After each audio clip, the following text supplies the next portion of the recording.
Ground zero पर उनकी मौजूदगी है। क्या कुछ अपडेट आपके पास है राजकुमार?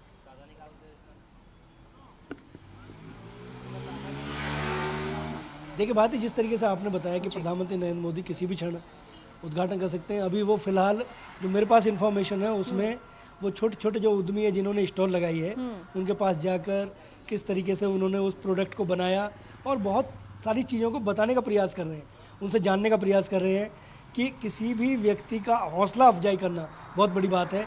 उत्तर प्रदेश के मुख्यमंत्री योगी आदित्यनाथ उनके लगातार साथ हैं।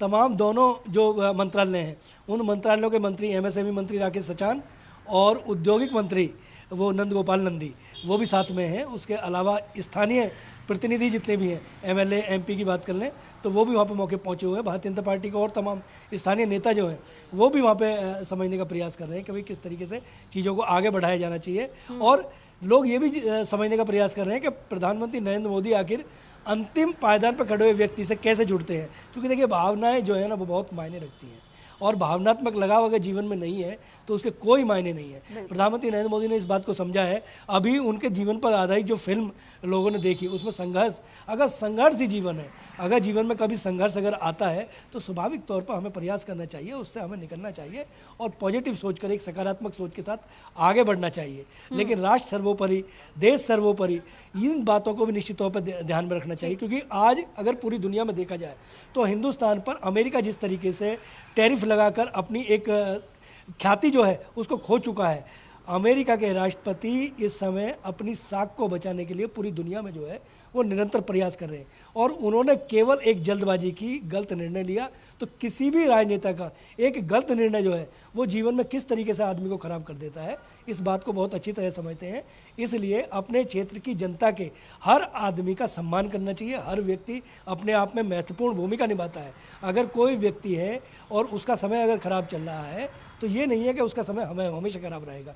छोटा सा व्यक्ति भी एक बड़ा उद्यमी बन सकता है अगर शुरुआत की जाए। किसी भी बड़े उद्योगपति की बात कर लें हम, देश में अगर टाटा की बात करें तो जिस समय देश आज़ाद हुआ था उस समय बहुत छोटे लेवल पर उन लोगों ने काम किया, फिर टाटा बिरला बड़े उद्योगपति बने।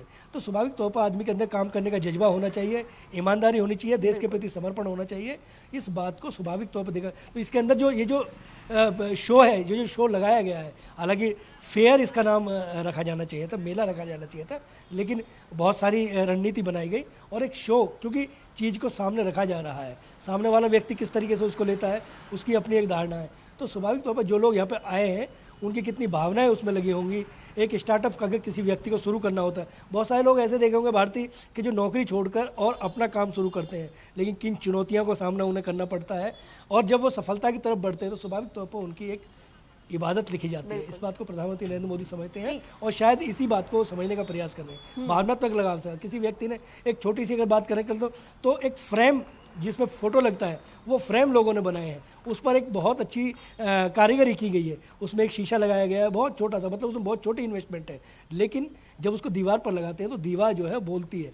तो ये छोटी छोटी जो चीज़ें हैं ये बहुत मायने रखती हैं और भावनात्मक लगाव पर जब तक उसको देखेंगे नहीं, उसको समझेंगे नहीं, उसके संघर्ष को सराहेंगे नहीं, तब तक आदमी आगे नहीं बढ़ता। इस बात को प्रधानमंत्री नरेंद्र मोदी आगे बढ़ा रहे हैं, देश आगे बढ़ रहा है और शायद मुझे लगता है कि उत्तर प्रदेश के मुख्यमंत्री योगी आदित्यनाथ भी उसी राह पर है, इसीलिए इस तरीके के शो का आयोजन किया जा रहा है। बिल्कुल राजकुमार, देखिए एक तस्वीर जो लगातार हमारे टीवी स्क्रीन पर चल रही है जिसमें प्रधानमंत्री मोदी जो हैं वो महिलाओं से बातचीत करते हुए नजर आ रहे हैं और ये काफी रोचक तस्वीर है और काफी कुछ संकेत ये देती है। अगर उत्तर प्रदेश के परिदृश्य में अगर इस तस्वीर को देखें तो अगर महिला सशक्तिकरण की मैं बात करूं तो कितनी तस्वीर जो है यूपी की बदली है।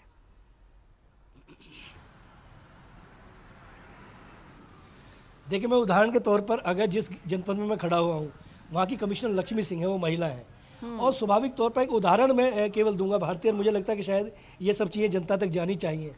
200 के आसपास ऐसे मामले हैं। उन्होंने यहाँ की 2 यूनिवर्सिटी हैं, नामी यूनिवर्सिटी है, उनके नाम लेने ठीक नहीं होंगे, उन यूनिवर्सिटी के साथ उन्होंने एक MOU साइन किया कि पुलिस के पास जो घर में छोटी छोटी झगड़े हो जाते हैं पति पत्नी के बीच में, जब उनका डिस्टर्बेशन होता है तो स्वाभाविक तौर पर उनके बीच में संवाद की एक प्रक्रिया होती है और वो जब पुलिस की रजामंदी में होता है तो स्वाभाविक तौर पर वहाँ पर थोड़ा सा एक पुलिस का प्रेशर होता है। इस बात को उन्होंने महिला होने के नाते समझा और एक मातृत्व उनके अंदर शायद जगह उन्होंने यहाँ की 2 यूनिवर्सिटियों के साथ किया और उसमें उन्होंने काउंसलिंग कराई। 1 साल के अंदर 200 मामले ऐसे आए जो पति पत्नी के बीच में झगड़ा चल रहा था, उसमें 180 मामले सेटल हो गए केवल काउंसलिंग के जरिए। तो आप सोचिए कि 180 परिवार उस महिला अधिकारी ने टूटने से बचा दिए। तो ये बहुत बड़ी बात होती है। और ये जो महिलाएं परिवार की रीढ़ होती है, उसको प्रॉपर सम्मान मिलना चाहिए, उसको प्रॉपर सशक्त होना चाहिए। इसीलिए पिछले आप 1 सप्ताह से चीज़ें देख रहे हैं, इस तरीके की खबरें मीडिया में भी तैर रही हैं कि यदि किसी की स्कूटी को कोई मनचला लात मारता है तो स्वाभाविक तौर पर उसको सजा देने के लिए पुलिस की महिला अधिकारी सामने आती है और उन्होंने उनका एनकाउंटर किया और आपने देखे वो टंगे हुए दिखे उनके ऊपर। तो स्वाभाविक तौर पर महिला जो है किसी भी काम में पीछे ना रहे, सशक्त रहे, अपने घर को सशक्त बनाए। क्योंकि एक माँ जब बच्चे को पैदा करती है तो स्वाभाविक तौर पर उसके सपने होते हैं, उस बच्चे को पढ़ाना लिखाना तमाम तरह की चीज़ें। जो पुरुष होता है वो निश्चित तौर पर अपने आर्थिक जो पहलू है उनमें उलझा हुआ होता है। इस बात को बहुत बेहतर तरीके से प्रधानमंत्री नरेंद्र मोदी ने समझा और बेटी पढ़ाओ बेटी बचाओ जैसे नारे उन्होंने दिए। स्वाभाविक तौर पर आधी आबादी को राजनीति में उन्हें आरक्षण देने की बात हो रही है, मेंबर ऑफ पार्लियामेंट उन्हें बना के जाया जाएगा। वो तमाम जो प्रवक्ता हैं वो आके बात को रखती है। तो स्वाभाविक तौर पर उन्हें उड़ान देनी चाहिए, एक रास्ता देना चाहिए। तो इसलिए वो जो महिला उद्यमी जो इसके अंदर आई हैं उनके लिए अलग से स्टॉल लगाए गए हैं, उनको अलग से सम्मान किया जाएगा।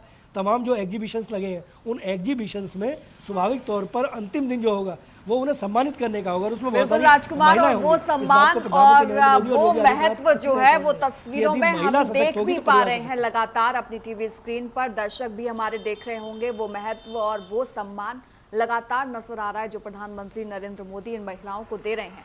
लेकिन इसके साथ साथ राजकुमार 25 सितंबर की आज तारीख हो गई है, 29 तक ये ट्रेड शो जो है वो चलेगा। आगे के कार्यक्रम में क्या कुछ देखने को नया मिल सकता है? देखिए स्वाभाविक तौर पर इसमें 5 दिन का जो शेड्यूल दिया गया है इसमें कल्चर शेड्यूल दिए गए हैं। आज जो कार्यक्रम है इस कार्यक्रम के बाद आज 25 तारीख को दिनेश लाल यादव निरहुआ, वो भोजपुरी संगीतकार हैं, गायक हैं, वो आएंगे, आके अपना प्रस्तुतिकरण देंगे। उसके अलावा अगर बात की जाए तो सोनी सेठ वाराणसी से आए हैं, वो आकर अपना शाम तक एक प्रोग्राम पेश करेंगे। उसके अलावा अगर बात करें तो मेरठ से पवन धनखड़ पवन धनक एक कोई गायक है, लोक गायक, वो भी आकर अपना प्रस्तुति पेश करेंगे। 26 तारीख को अगर बात करें तो जयपुर से और 27 तारीख को यदि बात करें तो लखनऊ से, बस्ती से और उसके बाद अगर 29 तारीख की बात की जाए तो अंदाज बैंड मिस्टर शिवम मिश्रा लखनऊ से, ये सूफी बैंड है, इनको लाया जाएगा और तमाम जो एक बहुत बड़ा स्टेज बनाया गया है उस स्टेज पर लगातार यहाँ आने वाले लोगों को संस्कृति से रूबरू कराया जाएगा। तमाम जो लोग आएंगे आकर वो स्टॉलों पर देखें, B2B बिजनेस टू बिजनेस लोगों के अपने विजिटिंग कार्ड दें, उनके विजिटिंग कार्ड लें, उनसे बिजनेस डील करें कि उनका सामान आगे किस तरीके से उन्हें बेचना है। B2C यदि कोई व्यक्ति आता है तो वो सामान खरीदे उसको पे करें।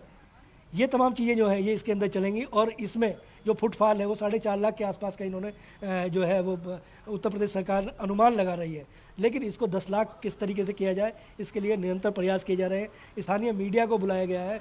तमाम अगर बात करूँ मैं 29 किलोमीटर का एक्सप्रेस वे है, उसको बिल्कुल दुल्हन की तरह सजाया गया है।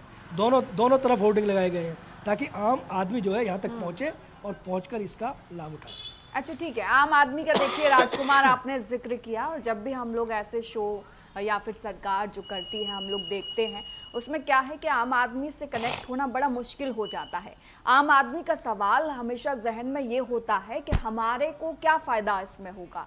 अगर आम आदमी के लिहाज से देखा जाए, ट्रेड शो हो रहा है, कई व्यापारी आ रहे हैं, 75 देशों के व्यापारी, B2B विजिटर्स, B2C विजिटर्स, तमाम तरीके की चीज़ें जो हैं वो इस ट्रेड शो में होने वाली हैं। इससे अगर भविष्य के गर्त में अगर हम जाकर देखें तो आम आदमी को इससे कितना फ़ायदा होगा?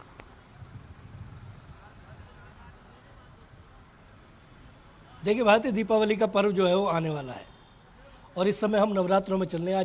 आज चौथा नवरात्रा है। इस कार्यक्रम के अंदर ये जो आयोजन हो रहा है, इस आयोजन के अंदर ऐसे भी स्टॉल लगे हैं जिसमें मिट्टी के दीपक, कोई आम आदमी यदि आता है, क्योंकि मोमबत्तियों से और लाइट से मेरे ख्याल से अपने घरों को सजाते थे, लेकिन अब जो है मिट्टी के दीपक जो है बहुत अच्छे मॉडर्नाइज दीपक बनाए हुए हैं। कई जो चीज़ें हैं उसमें मीडिया के लोगों को भी थोड़ा सा कल ब्रीफ किया गया दोनों मंत्रियों की तरफ से। उन्होंने बताया है कि बिल्कुल अंतिम पायदान पर खड़े हो, क्योंकि देखिए अगर हम थोड़ा सा और अंत में चले जाएं तो मिट्टी का घड़ा होता था, उस घड़े के अंदर जो पानी होता था उस पानी को पीकर लोग ठीक अपनी है प्यास राजकुमार, बुझाते थे। आपको रोकना चाहूंगी और